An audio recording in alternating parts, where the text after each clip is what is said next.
My name is Austin, and I'm a cinematographer working here in Florida, but available to shoot anywhere in the world. But today, I'm right here with my friend Christine Eckstein and Pete Schumann. How you guys doing? Doing great. How are you doing? Great, thank you. And I know the answer to this, but you guys are married, right? Yes. Beautiful. Let's talk about your book. Your book is called A Better Tomorrow, and it follows not just the people with autism, but family members, friends of people with autism. Tell me a little bit about that. Well, we wanted to write stories that dealt with not just the protagonist being autistic. Seen that, and that's great. It's important. But we're a neurodiverse family, and so we wanted to show the parental relationships, the sibling relationships, the friendships. In our first book, the autistic character is the son of the female lead. So the woman's a single mother raising her son on the spectrum, and it's a found family story. Second one, the son gets his love story. So the idea, though, of Live Outside the Box is let's explore all of these relationships. Awesome. Well, I think it's a really good read. I think people are going to, if they are somebody that, say, has a friend or a family member on the autism spectrum, it's going to touch them in a specific way. But if they don't, say they've never met anybody with autism before, I think they're going to be enlightened in whole ways they never thought before. It's going to be a new subject to them. What do you think about the readers that have no experience with people with autism? Well, I mean, the books are not meant to be a lesson, but I think you do end up getting an understanding. For example, the first book, again, it's a mother of an autistic child. And, for people who don't have any experience with special needs, people with special needs, you end up getting the feeling for what Julie, the main character, goes through. That even though her son is very capable, and he's just a wonderful kid, the amount of emotional draining that she experiences, the physical exhaustion she experiences, the shunning, even unintentional. A lot of people who don't have any experience with people with special needs, they tend to avoid those people. And that's just because they don't know. And so if I don't know something, I might not want to deal with it. There's nothing wrong with that. But this helps kind of desensitize it, that issue. Sure, yeah. And she kind of walks that line of like how, when can she let go? When can she give that independence to the other character, to the person with autism? So there's that need to hold on, yes, even when they're ready to take some independence. Another theme in the book that we go into is bullying. And people with autism oftentimes face bullying in their life, just like other people do, but maybe it's even a little bit heightened for a person with autism. What do you have to say about that? I mean, our sons were bullied. Our David, and one of the co-authors, he was bullied in school, and he didn't know precisely how to vocalize that. I would say, how to deal with that properly. So we became very important advocates. Christine can speak better to that than I can. Yes, in the book, it kind of models off of our experience with our boys, in which a situation occurs and no one really spoke to our son about what actually happened. It's like the account comes from another perspective, and it really took a lot for us to get out what happened, similar to what happened in the book. And over time, it comes out. But I just wanted to share with other families that, you don't have to, we're both lawyers. You don't have to be lawyers to have issues with children on the spectrum in public school systems. It's a lot to get people, to understand, and we always had the model of, we're not trying to get you, we just want you to get it. Mm-hmm. That we're a team, that our boys have issues communicating effectively what their needs are. And a lot of the school systems now are, they make children have to advocate for themselves in order for them to get the accommodations they need, which is kind of, hypocritical when you have a child with a communication disorder. So we just wanted to give stories about what our boys, similar stories, what our boys went through and how we navigated the system. And all it takes is for parents to find their voice, and that someone will listen. And I always said, if someone at this level won't listen, there's always a level above it. And we've always found resolution, and we've always found a way to advocate for our kids, and also uplift the teachers, administrators, and the support staff in teaching them how to become better, mentors and administrators and advocates for persons on the spectrum. That's awesome. So you guys have two boys on the autism spectrum. David, who you mentioned, is actually a co-author on this book, along with the two of you who couldn't be here today, who's extremely independent. Mm-hmm. He's working right now. He's out. Yes. He's out at his job. And then you have another son on the autism spectrum, Kenny, who's an extremely gifted artist. Some of his artwork is sitting right beside me, and obviously we've done a lot of work with him on that stuff to tell that story. Mm-hmm. So tell me a little bit about how your experience with them is in particularly this book is inspired by maybe some particular events. Yes, well, the book was inspired for me, the part of the story that revolves around David with an incident that happened where, I had a bad experience in an IEP meeting, and it's like at one point I just realized what my power was, and my power in that moment wasn't to win someone over or change their mind. My power was, as I told them and I looked them straight in the eye with my son in the room, and I said, my son will never forget you, and I will never forget you. And in fact, Whoa. we will write about this experience someday. And sometimes, you gotta know that in the moment, you gotta find your power, and you gotta find your way through this. And that has really helped my boys feel heard and also find their own power. I mean, the biggest thing with children on the spectrum is early intervention, getting them into speech and occupational therapy. We had them in reading therapy, vision therapy. We had an at-home program. Like every task that we did when they were young children. I mean, Kenny was our second child, so he started as early as 10 months old. Everything had a purpose. Every play time had a purpose. Even in the car had a purpose with certain, audio learning that we always did.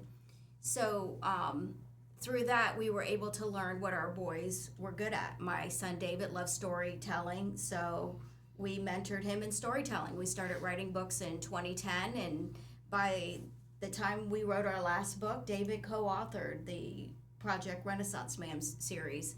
And now we started a new series where David is co-authoring. David majored in English at the University of North Florida. Mm-hmm.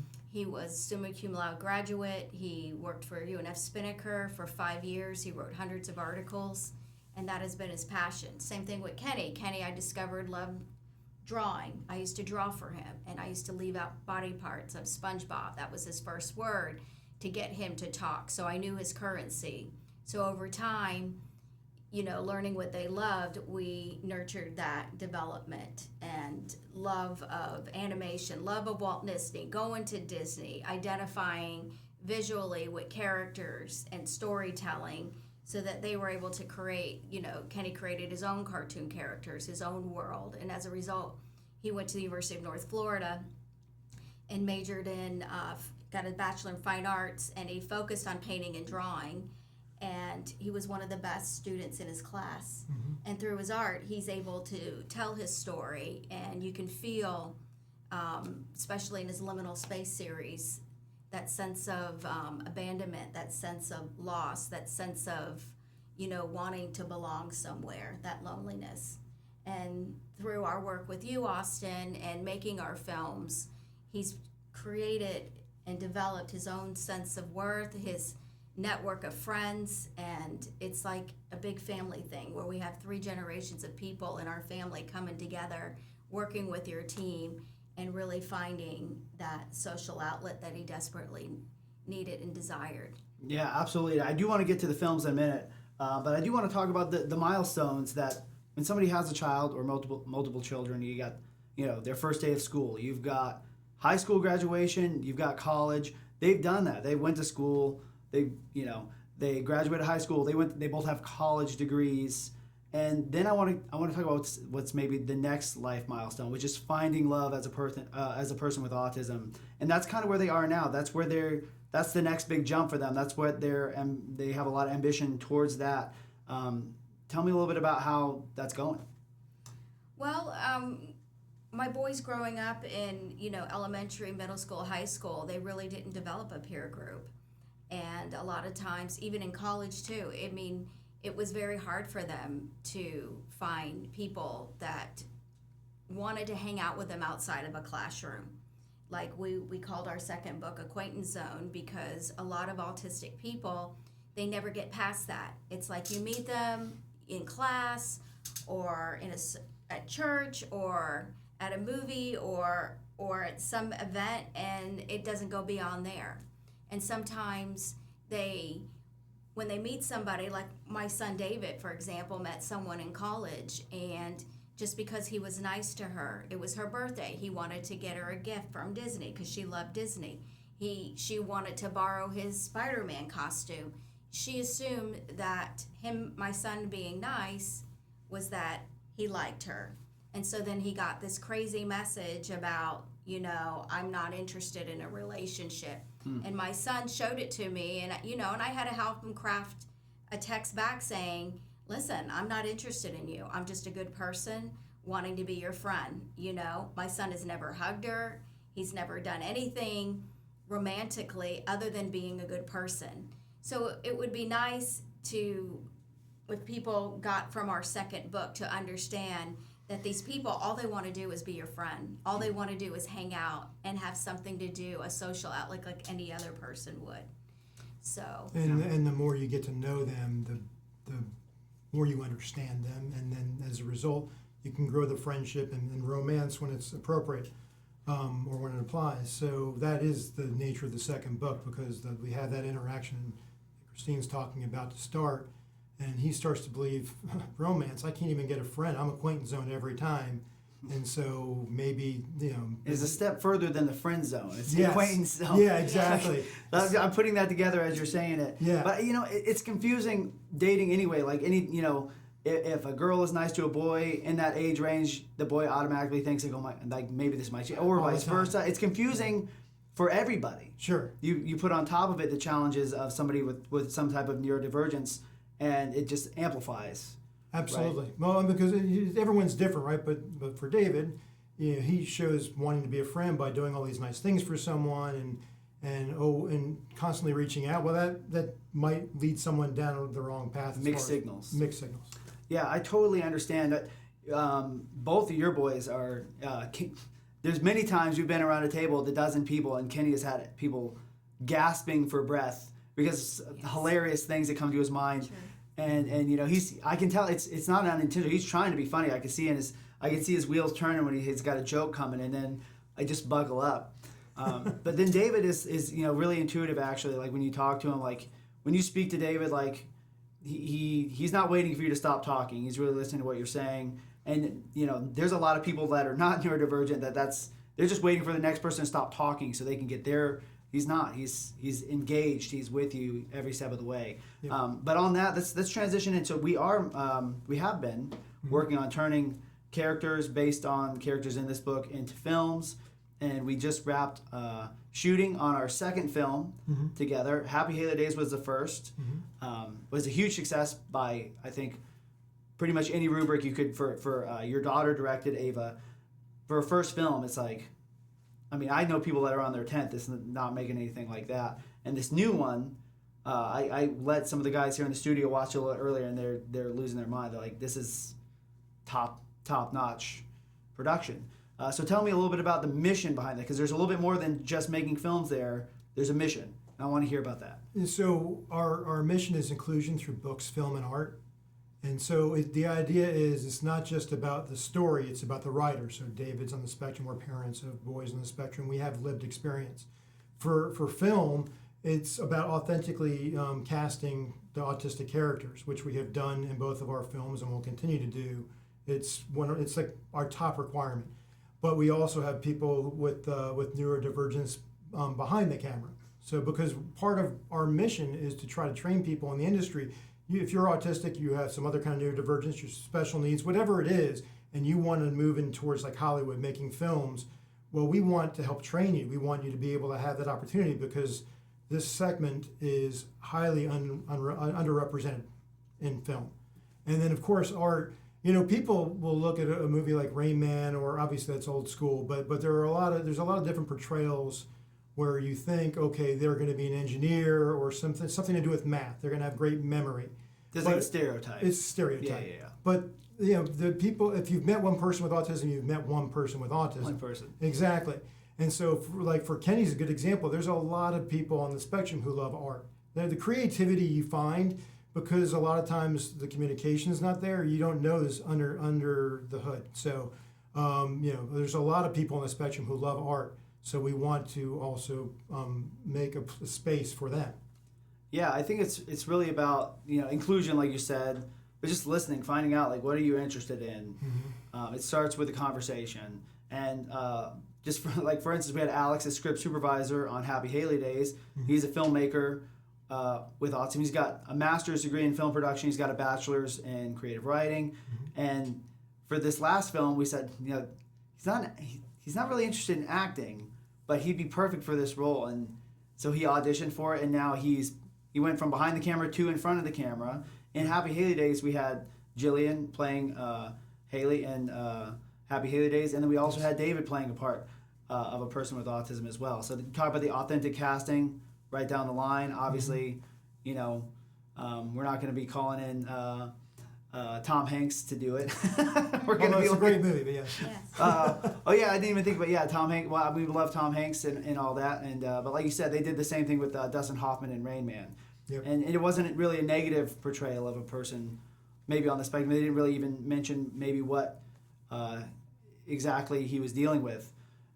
But I think that's still a pretty positive representation, but it's better to do authentic casting the way we would do today, the way we're doing. Yeah. And it just comes off better. And Alex came off great, David came off great, Jillian came off great, and she's generating interest for other people that are making films, just not just to play characters. She can play neurotypical if she She could. absolutely. In fact, we cast her in another role. She played neurotypical, just no issues at all with that. So I'm looking at your social media here a little bit. You guys are trying to market this book. You're trying to get the word out. People got to read this. What's the best place for them to? I know it's available on Amazon. I've got it on my Kindle as well. Yes. What's the best place for them to go and take a look? I'm going to scroll through the social media here a little bit. Yeah, so like you said, the book's available in ebook and paperback on Amazon. If you type in "A Better Tomorrow," it should come up. It's certainly either Eckstein or Schumann added. We'll definitely pull it up. But like you said, we are in social media, so it's at Eck-Schoe Productions on Instagram, at love outside the box, all with no spaces, I believe, on Instagram as well. Those are really the focal points at the moment. We're on Facebook, we're on Pinterest. But those are the focal points. So I'm scrolling through here. I see it's on the red carpet for Happy Haley Days. Yep. We're all there. I see myself, I see Alex. Harvey's in there, Kenny and David. There's this really great shot of David on here. And he's got, I think, his camera strap on because he's doing social media for... Who's he doing social media for? Is that something we could talk about? Sure. So PALS and CARD. So he's employed by the Center for Autism and Related Disabilities at UCF. There's 7 of them around the state. It's state funded, but the object is at CARD at UCF. It focuses on the 7 Central Florida counties, and those counties. If you're autistic, you can sign up. You can register whether you're level 1, which they used to call high functioning, level 2, or level 3. There's different programs. There's diagnosis availability, and the idea is to help people with autism, not only in school, but what happens after school and what happens socially. And then, so they have all kinds of programs. I think they run over 80 programs a month. And so David's out there doing social media for them. He's interviewing people. He's making reels for social media. He's busy. I can barely get any time with him now. He's like, he's the working man. He's full-time now. He's full-time worker. Yep. I know he really wanted to be here today. Here's a little video of him talking here. Well, this is really great. I don't know. You guys as a family unit are like so strong. It's amazing. Like, that's why I'm always at your house. Like, I don't even want to go home. I just come over all the time. Well, you always say I'm Paula Costanza because I always strategically leave stuff. Oh, I forgot something. I got to come back. Yeah. Well, I love it. I think the book is great, and I love that it's not just stopping here. We're doing films. We've got a feature planned. Yes. Maybe as early as next summer. Yes. There's a lot of work. Your daughter is directing all of these things. Ava is doing a fantastic job. There's just so much going on. It's like, man, let's just keep going. Absolutely. Let's keep going. Well, thank you guys so much for coming in. I appreciate it. And the book is called The Better Tomorrow. So get on Amazon, get on your Kindle, get the physical copy, and get reading, because I think it's going to be really great for anybody that's interested in these topics. Thank Thank you. you.